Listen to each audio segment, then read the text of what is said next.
الحمد لوليه والصلاة على نبيه وعلى آله وأصحابه المتأدبين بآدابه.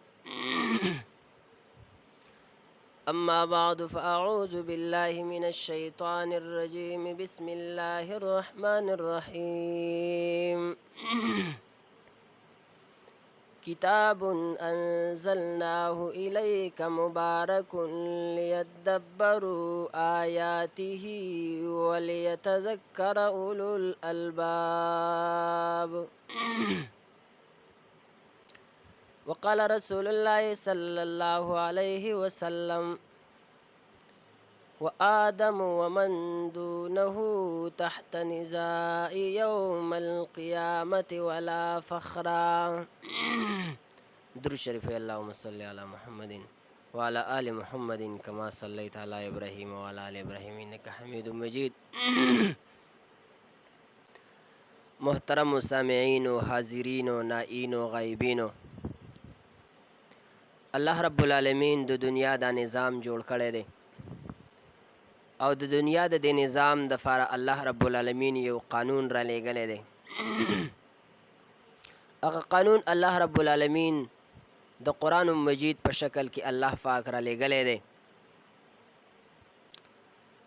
دغه قرآن مجید دا یو عالمی کتاب دی، یو عالمی پیغمبر باندې نازل شوی دی.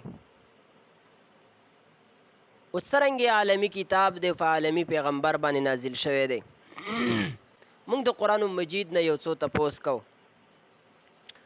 قرآن مجید له موږ وایو او قرآن مجیده ته یو عالمی کتاب یې په عالمی پیغمبر باندې نازل شوی، دا راله ووایه ته د چا د طرف نه راغلی. قرآن به جواب درکوي رب العالمین د طرفه د رب العالمین نه راغلی یم. قرآن مجیده ستانه مخکې نور کتابونه نازل شوي دي، تورات نازل شوی دی، انجیل نازل شوی دی، زبور نازل شوی دی. تورات نازل شوی د قوم د بني اسرائیلو دپاره، انجیل نازل شوی دی یو قوم د بني اسرائیلو دپاره، زبور نازل شوی دی د علاقې د کنعان والاو دپاره. قرآن مجید تم د یو قوم دپاره نازل شوی که نه؟ قرآن به جواب درکوي نه نه، هدل للناس، زه د تام انسانیت دپاره د هدایت ضامن یم، د تام انسانیت دپاره د هدایت ضامن یم.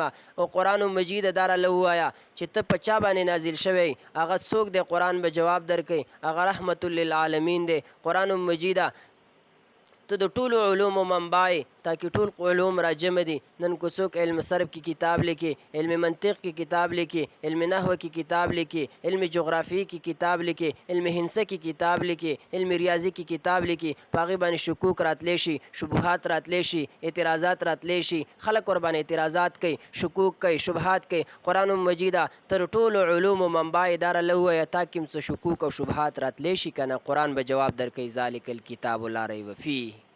دا داسې کتاب دی چې دې کې چېرته شک نشته، شک پکې نشته. شک کوونکي پکې شته خو شک په دې قرآن مجید کې په خپله باندې نشته. قرآن دا راله ووایه خلک نن شکوک کوي، شبهات کوي، الیاذ بالله وایي چې د قرآن مجید دا په حضرت علی رضی الله تعالی عنہ باندې نازلېدلو. قرآن مجید دا راله ووایه ته په چا باندې نازل شوی؟ هسې نه چې جبریل علیه السلام په وحی راوړو کې غلط شوی نه. خلکو دا ګمان دی، دا شکوک دی، دا شبهات دي چې جبریل علیه السلام په وحی راوړو کې غلط شوی دی. دا قرآن په حضرت علی رضی الله تعالی عنہ باندې نازلېدو. قرآن دا راله ووایه ته په چا باندې نازلېدې؟ قرآن به جواب درکوي نزل علی محمد، زه په حضور پاک صلی الله علیه وسلم باندې نازل کړی شوی یم. اوس قرآن مجید د هغه حضور پاک صلی الله علیه وسلم تعریف کوي، فرمایي الم یجدک یتیما فآوا. قرآن چې کله د پیغمبر د مخ مبارک ذکر کوي فرمایي والضحی. کله چې قرآن د پیغمبر د سڼو مبارکو ذکر کوي فرمایي واللیل اذا سجا. قرآن چې کله د پیغمبر د سترګو مبارکو ذکر کوي فرمایي ما زاغ البصر وما طغى. قرآن چې کله د پیغمبر د ژبې ذکر کوي قرآن فرمایي لا تحرک به لسانک لتعجل به. قرآن چې کله د پیغمبر د سینې ذکر کوي فرمایي الم نشرح لك صدرک. قرآن چې کله د پیغمبر د لاس د ویشتو ذکر کوي فرمایي وما رمیت اذ رمیت. قرآن چې کله د پیغمبر د بلدې او د ښاري ذکر کوي فرمایي لا اقسم بهذا البلد وانت حل بهذا البلد. قرآن چې کله د پیغمبر د زمانې ذکر کوي فرمایي والعصر ان الانسان لفی خسر. قرآن چې کله د پیغمبر بشریت ذکر کوي فرمایي قل انما انا بشر مثلکم. قرآن چې کله د پیغمبر معراج ذکر کوي فرمایي سبحان الذي اسرى بعبده. قرآن چې کله د پیغمبر د بیبیانو ذکر کوي فرمایي یا ایها النبی قل لازواجک وبناتک ونساء المؤمنین. قرآن چې کله د پیغمبر د ملګرو ذکر کوي فرمایي اولئک هم المفلحون اولئک هم الراشدون اولئک هم الفائزون.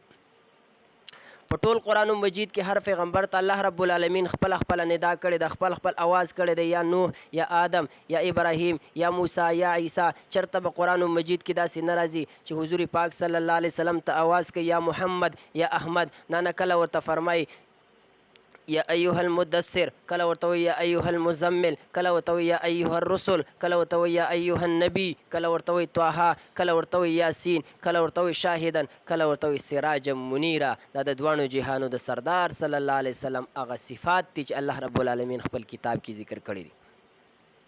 به محترم ورونو دغه حضور علیه صلوات و سلام په عشق کې چې چا غوټوالی د اغمره د هغه عشق په دریاب کې سیراب شوی دی. حضرت ابوبکر رضی الله تعالی ابوبکر کله چې د پیغمبر عشق کې غوټه واله ابوبکر صدیق ته جوړ شو. عمر عمر چې کله د پیغمبر په عشق کې غوټه واله حضرت عمر فاروق ته جوړ شو. عثمان ذوالنورین هغه عثمان چې کله د پیغمبر په عشق کې غوټه واله عثمان ذوالنورین ته جوړ شو. علی المرتضی قالیو چې کله د پیغمبر په عشق کې غوټه واله علی المرتضی ته جوړ شو. ابو هريره چې کله د پیغمبر په عشق کې غوټه واله حافظ الحدیث ته جوړ شو. عبد الله ابن عباس چې کله د پیغمبر په عشق کې غوټه واله رئیس المفسرین حبر هذه الامه ترجمان القرآن ته جوړ شو. همدغه رنګ امام ابو حنیفه رحمه الله ابو حنیفه چې کله د پیغمبر په عشق کې غوټه واله د فقه امام ته جوړ شو. امام مالک چې کله د پیغمبر عشق کې غوټه واله حق گوات را جوړ شو. همدغه رنګ امام احمد بن حنبل رحمه الله احمد بن حنبل چې کله د پیغمبر په عشق کې غوټه واله استقامت غر ته نه جوړ شو. امام شافعي کله چې د پیغمبر په عشق کې غوټه واله امام شافعي نه د تقوا غر جوړ شو. محترم ورونو کومنګه د پیغمبر علیه صلوات و سلام د هغه په عشق کې د هغه په محبت کې د هغه په اقتدار پس یو سړی روان شي هغومره رګ به انسان لور کوي. حدیث کې راځي حضور علیه صلوات و سلام فرمایي